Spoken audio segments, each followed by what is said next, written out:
what exactly makes a movie folk horror? According to British writer and film researcher Adam Scoville, the genre is built around 4 key pillars. First, isolation. The story takes place far from civilization, in a remote village, on an isolated island, for example. Second, folk beliefs. Ancient legends, local myths, witches, shamans, and forgotten traditions often play a central role. Third, community. Folk horror frequently revolves around cults, secret societies, and isolated groups that follow their own rules and beliefs. Finally, ritual. Sacrifices, ceremonies, and strange rituals are often at the heart of the story. Today on Top 2 Day, we are looking at 10 of the most disturbing folk horror movies ever made. Of course, this is a personal list of favorites, but I tried to mix popular classics with hidden gems you may have missed. Don't forget to hit the like button and subscribe to the channel. Let's begin with number 10. Number 10, The Medium, 2021.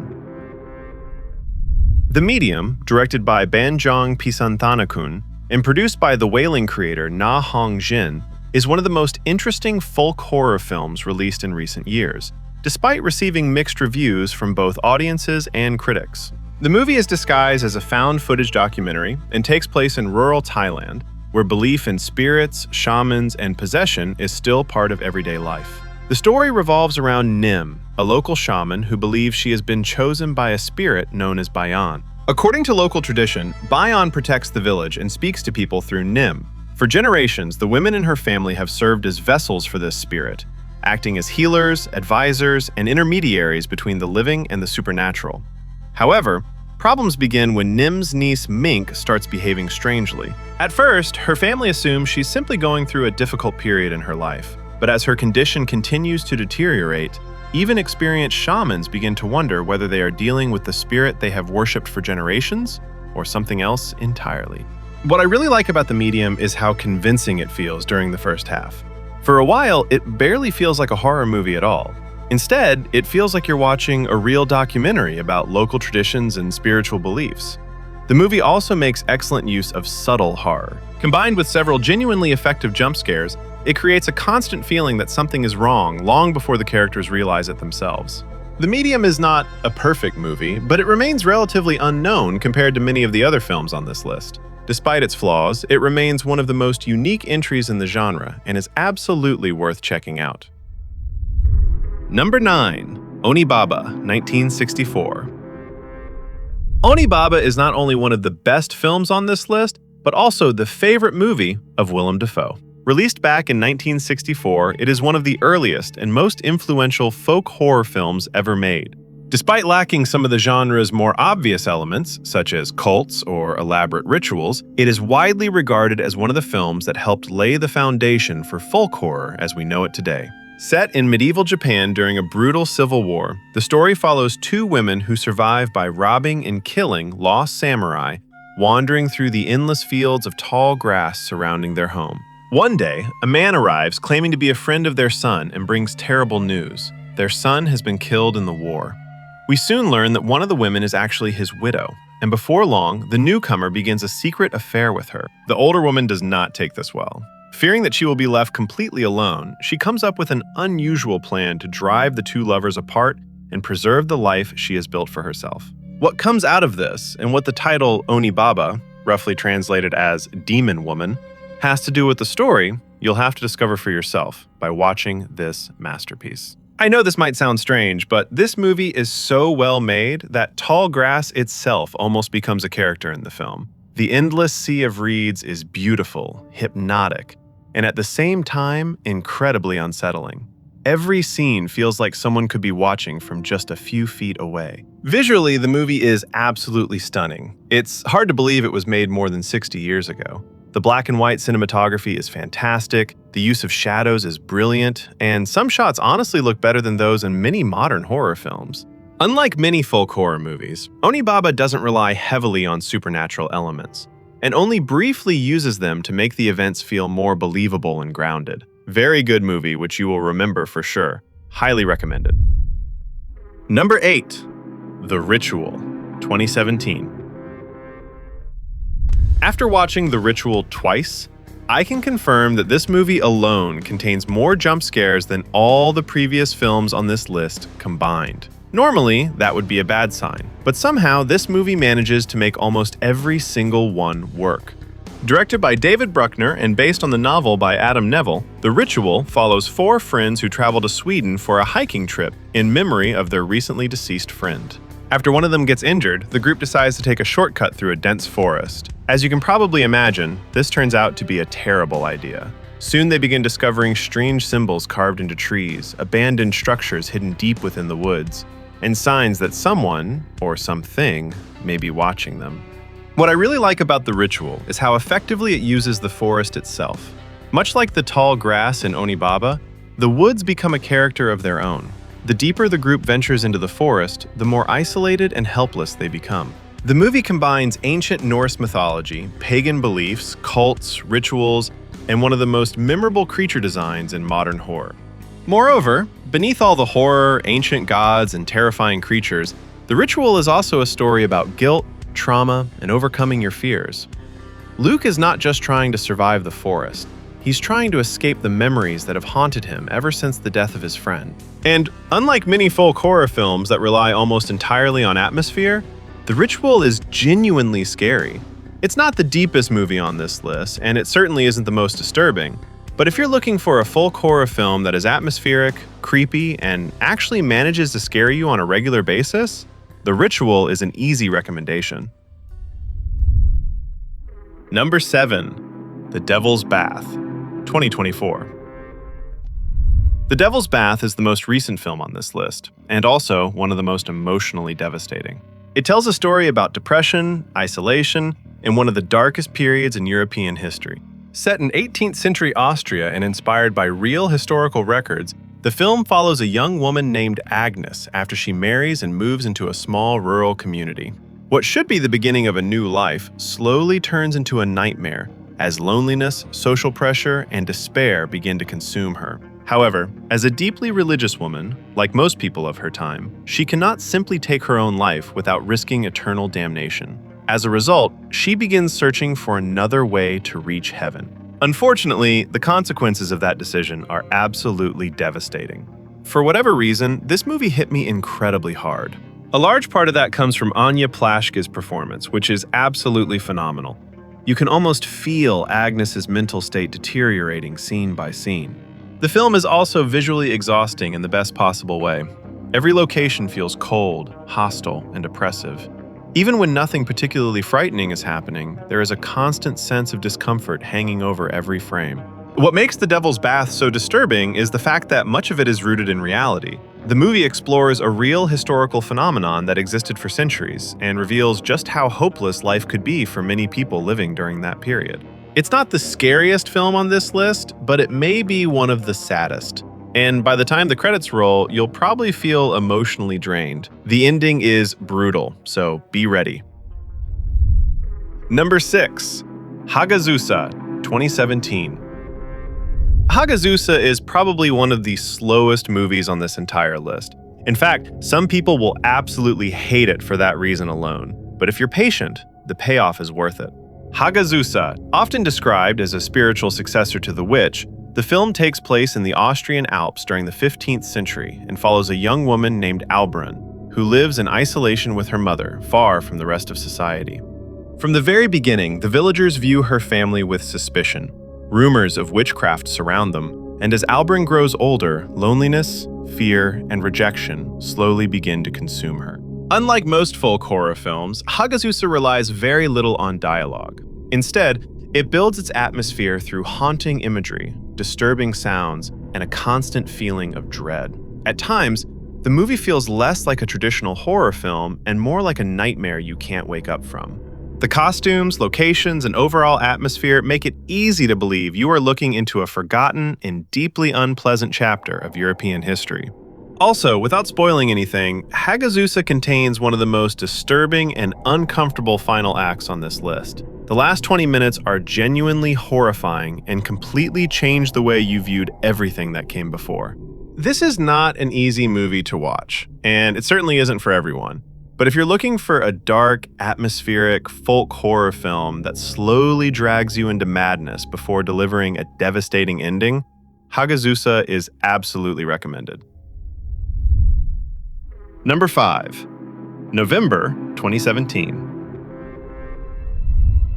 This Estonian folk horror film feels less like a movie and more like a strange fairy tale or a forgotten nightmare passed down through generations.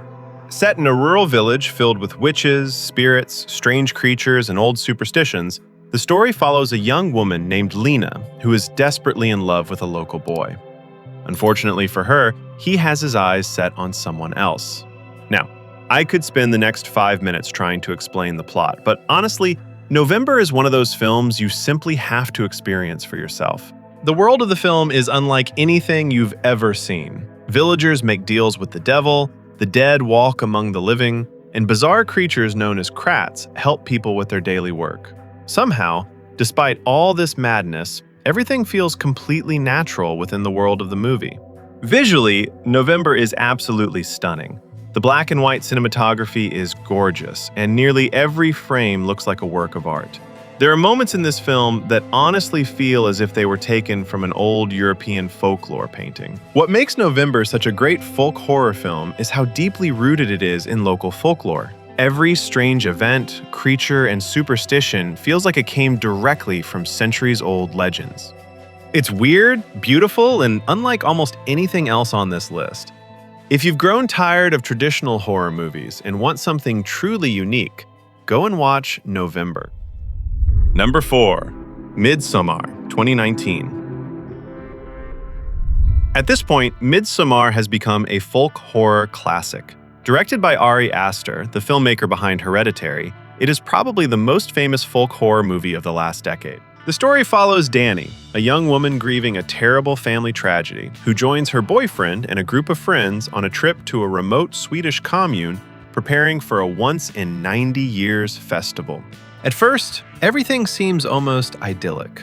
The locals looks friendly, the scenery is beautiful, and the endless summer sunlight makes the place feel more like a dream than reality.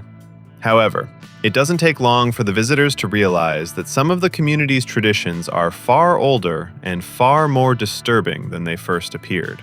As the festival progresses, strange rituals become increasingly difficult to ignore, and the group slowly discovers that leaving may not be as easy as arriving. What makes the film so unique, however, is its atmosphere. Unlike most horror movies, nearly everything happens in broad daylight. Somehow, Ari Aster manages to make bright summer fields feel more disturbing than most horror films manage with darkness. Also, Midsommar is without a doubt a visual masterpiece. Even if the story doesn't work for you, the cinematography alone is worth the watch. Love it or hate it, Midsommar has already secured its place in horror history. Number 3. The Wailing 2016. If you've seen my previous video about the most disturbing movie endings of all time, you probably remember The Wailing already. Back then, I included it because of its incredible and absolutely devastating ending. This time, however, we're looking at it from a different perspective. Because The Wailing is also one of the greatest folk horror films ever made. Directed by Na Hom-jin, the film takes place in a small South Korean village where a mysterious illness suddenly begins to spread. Ordinary people start losing their minds, murdering their families, and committing acts of shocking violence. Before long, rumors begin to circulate about a mysterious Japanese stranger who recently arrived in the area. The main character is Jong-gu, a local policeman who initially treats the situation like any other investigation. However, everything changes when his own daughter begins showing the same terrifying symptoms. From that moment on, the story becomes deeply personal. What makes The Wailing such an incredible folk horror film is how many different elements it manages to combine. Korean folklore, shamanism, religious symbolism, possession, curses, local superstitions, and one of the most unsettling atmospheres I've ever seen in a horror movie. The movie constantly makes you question what is really happening, who can be trusted, who is lying, and more importantly, who is actually responsible for the horror consuming the village. Also, The Wailing only gets better with repeat viewings. The first time you watch it, you're trying to understand the story. The second time, you begin noticing details, symbols, and clues that completely change how you interpret certain scenes. To sum it up, The Wailing is not only one of the finest examples of folk horror, but also one of the best horror films made in recent decades. If you haven't seen it yet, do yourself a favor and watch it as soon as possible. There's a good chance you'll end up loving it as much as I did. Number 2. The Witch, 2015. Without a doubt, The Witch was the film that resurrected folk horror for a modern audience. Before its release, the genre was largely associated with older classics like The Wicker Man and Blood on Satan's Claw. After The Witch, folk horror suddenly became relevant again and introduced an entirely new generation of horror fans to the genre. Directed by Robert Eggers, the film follows a Puritan family living on the edge of a vast wilderness in 1630s New England. After being banished from their community, they attempt to build a new life in isolation. Unfortunately, it doesn't take long for strange and terrifying events to begin unfolding around them. Crops begin to fail, food becomes scarce, the family's youngest child disappears without a trace, and life within the household grows increasingly unbearable. Will the family survive? Are they responsible for their own misfortunes, or is something else influencing their world? You'll have to watch this classic to find out. The atmosphere is incredible. The music is deeply unsettling. The performances are phenomenal, especially Anya Taylor-Joy as Thomasin. The ending is unforgettable. Even the dialogue feels authentic, as much of it was inspired by real historical records from the period. More than almost any other film on this list, The Witch feels real. Watching it often feels less like a horror movie and more like a glimpse into a forgotten and deeply unpleasant chapter of history.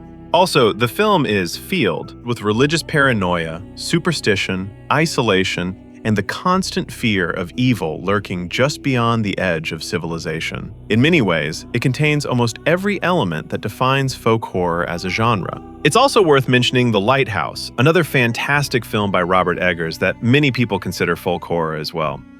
Unfortunately, we won't be discussing it today, but it's absolutely worth checking out. As for The Witch, the film remains one of the greatest folk horror movies ever made and one of the most atmospheric horror films of the 21st century so far. Now, before we move to the number 1 spot, let us cover a few more folk horror films that are absolutely worth your attention. A Field in England, 2013. Set during the English Civil War, the film follows a group of deserters who encounter a mysterious alchemist and are drawn into a bizarre journey involving occult rituals, hallucinations, and paranoia. This is one of the strangest films in the entire genre, even stranger than November. Not everyone will enjoy it, but those who do will probably never forget it. You Won't Be Alone, 2022. Set in a remote Macedonian village, the story follows a young girl who is transformed into a witch and gradually learns what it means to be human by literally living the lives of other people. Part folk horror, part dark fantasy, and part existential drama, this is one of the most beautiful and emotionally powerful films the genre has produced in recent years. The Village, 2004, a film that introduced many people to folk horror long before they even knew the genre existed. The story follows an isolated 19th century community living in fear of mysterious creatures said to inhabit the surrounding woods. While the film is often remembered for its twist, its atmosphere, isolated setting, and constant sense of unease make it an easy recommendation for fans of folk horror. Kill List, 2011. The story begins as a crime thriller about 2 former soldiers working as contract killers. They are offered a highly paid job by a mysterious client, but there is one unusual condition. The contract must be sealed with blood. What starts as a relatively straightforward thriller gradually transforms into a genuine folk horror film with one of the most unsettling endings in the genre. Last one for today is A Dark Song, 2016. Unlike most films on this list, A Dark Song focuses almost entirely on just 2 characters. The story follows a grieving woman who hires an occultist to help her perform an ancient ritual known as the Abramelin Operation in an attempt to bring her child back. As you can probably guess, this turns out to be a very bad idea. The film is a mix of occult horror and folk horror. Not many people seem to know about it, but it's worth your time. That's it for the bonus recommendations. Hopefully, you discovered something new. Now, let's move on to the number 1 spot. Number 1. Woodlands Dark and Days Bewitched, A History of Folk Horror, 2021. Perhaps this choice will surprise some of you. After all, this is not a folk horror film, but a documentary about folk horror itself. However, there is a very good reason why it takes the #1 spot. As you may have noticed, today we haven't really talked about the 3 films most commonly considered the pillars of the genre. Movies like The Wicker Man, Blood on Satan's Claw, and Witchfinder General. Directed by Kier La Janice, this documentary explores these classics and much more in detail, while also tracing the history of folk horror across different countries, cultures, and time periods. More importantly, the documentary attempts to answer a question: what exactly makes a film folk horror in the first place? From isolated communities and ancient traditions to rituals, folklore, witchcraft, and local legends, nearly every major aspect of the genre is examined here. The documentary also features dozens of directors, writers, historians, and film critics discussing how folk horror evolved over the decades and why it continues to resonate with audiences today.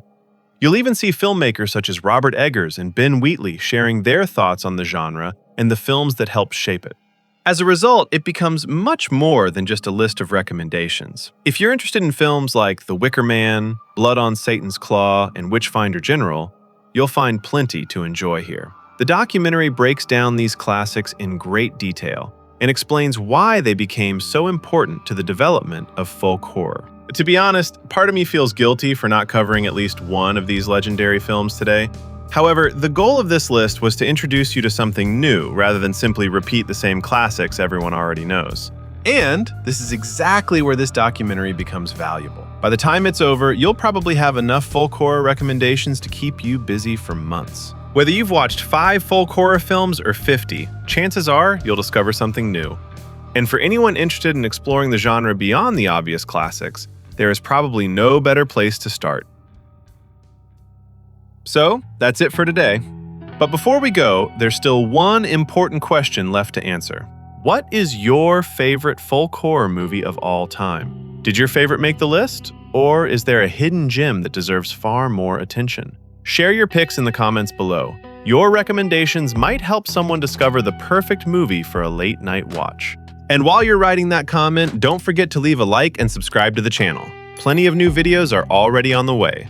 Thank you for watching, and see you in the next one.